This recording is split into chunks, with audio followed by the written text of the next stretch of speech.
살아가는 모든 인생은 반복이죠. 어제 어, 산에 넘어간 해가 또 오늘 다시 떠오르고 그런 의미에서 반복이고 또 한 해가 지나가면 또 반드시 또 새로운 해가 찾아오고 어, 매일 우리가 삼시세끼를 되풀이하여 먹어야 하기에 반복이고 또 밤이 되면 어제와 똑같은 잠자리에서 잠이 들고 다음날 역시 똑같은 자리에서 새날을 맞이하기에 반복입니다. 하지만 모든 인생이 우리가 반복이라고 해서 그 반복의 의미마저 다 동일한 것은 아닙니다. 반복은 반복이되 무엇을 위한 반복, 누구를 위한 반복이냐에 따라서 그 반복의 의미와 결과가 확연하게 달라질 수 있는 것이요.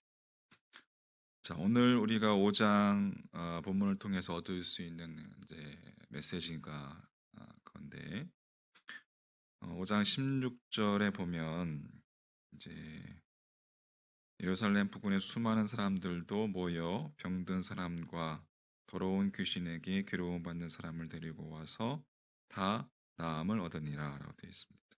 이제 더러운 귀신 들린 사람을 포함해서 사도들을 찾아온 모든 병자들이 예수 그리스도 안에서 다 나음을 얻었습니다. 가난하고 또 가진 것 없고 어려운 빈민들이 이 육체의 질병으로부터 다 치유되었다는 거예요. 그러면 그것만큼 기쁘고 또 축하할 일이 어디 있겠습니까? 그런데 오히려 그것으로 인해서 심히 불편해하는 사람들이 있었어요. 그게 17절에 이제 오늘 시작하면서 대제사장과 그와 함께 있는 사람 즉 사두개인의 당파가 다 마음에 뭐가 가득해서 시기가 가득하여 일어나서 사도들을 잡아다가 옥에 어떻게 했더니 가두었더니 대제사장과 사두개인의 당파 다시 말해서 유대 최고 의결 기관인 사내들인 의회를 장악하고 있던 유대 최고 지도자들 그들이 예수 그리스도의 이름으로 병자를 낫게 한 그 사도들로 인해서 심기가 불편한 거예요. 단순히 심기가 불편할 뿐만 아니라 그들을 잡아다가 옥에 가두었습니다. 모든 예수 그리스도 이름으로 병자를 낫게 하고 한 것과는 달리 다 마음에 시기가 가득해서 사도들을 아, 그렇게 감시와 경비하에 감옥에 가두었어요. 하지만 주님께서 이제 당신의 사자를 보내서 밤에 옥문이 열리고 사도들을 친히 끌어내셨습니다. 감옥을 나온 사도들이 다음날 아침부터 뭘 했어요? 여느 때와 똑같이 성전에서 복음을 가르치고 있었습니다. 근데 그때까지 성전에서 사도들이 복음을 가르치고 있는 것을 감옥에서 빠져나와서 가르치고 있는 것을 알지 못한 대제사장과 또 사두개인 당파들이 사내들인 공유의 원로들을 다 모으고 사람을 감옥에 보내서 사도를 끌어오게 했습니다. 근데 사도들이 감옥에 없음으로 인해서 소동이 일어난 거예요. 그 소동은 지금 사도들이 성전에서 복음을 가르치고 있다라는 것이 확인됨과 동시에 끝났습니다. 거기 26절에 보면 성전 맡은 자가 부하들과 같이 가서 그들을 잡아왔죠. 이제 잡아왔으나 강제로 못함은 백성들이 돌로 칠까 두려워함이더라. 이렇게 사도들을 통해서 역사하신 주님의 그 역사, 치유의 역사가 많은 백성들이 보고 경험했기 때문에 사도들을 함부로 끌어올 수 없었던 거예요. 성전 맡은 자, 경비대장이. 그래서 아무튼 그렇게 그들을 다시 끌고 왔습니다. 네, 마음 같아서는 사도들을 잡아다가 이제 어, 때리고 주리를 들고 싶었지만 사도들로 인해서 병이 나은 백성들이 그들이 두려워서 차마 그렇게 하지는 못했습니다.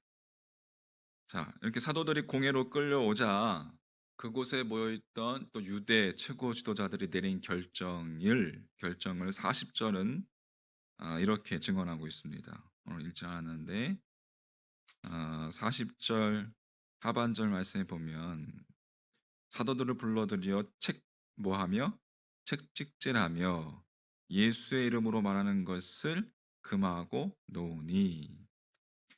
자, 유대 최고 지도자들이 사도들이 예수의 이름으로 말하지 못하도록 책찍질하고 때리고 협박한 뒤에 또 놓아주었습니다.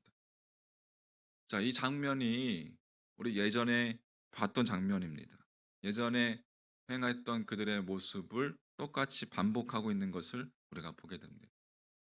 사도행전 4장에 보면 베드로와 요한이 민문 앞에서 구걸하던 나면서 못 걷게 된 안진뱅이를 일으켰던 그 거린을 일으켰던 그 사건, 예수 그리스도의 이름으로 일으켜서 세운 날 베드로와 요한을 갑자기 어, 못마땅하게 여겼던 제사장들과 또 사두개인들이 그들을 끌어다가 감옥에 가두고 다시는 예수의 이름으로 말하지 말라라고 위협한 뒤에 풀어 주었습니다. 사도행전 4장에서 행한 것과 똑같은 짓을 그들은 오늘 본문에서 또 반복하고 있습니다. 한마디로 그들은 자신들의 세속적인 기득권과 그들의 욕망을 지키기 위해서 그렇게 똑같은 삶을 반복하는 사람들이었습니다. 하지만 여러분 생각해 보십시오.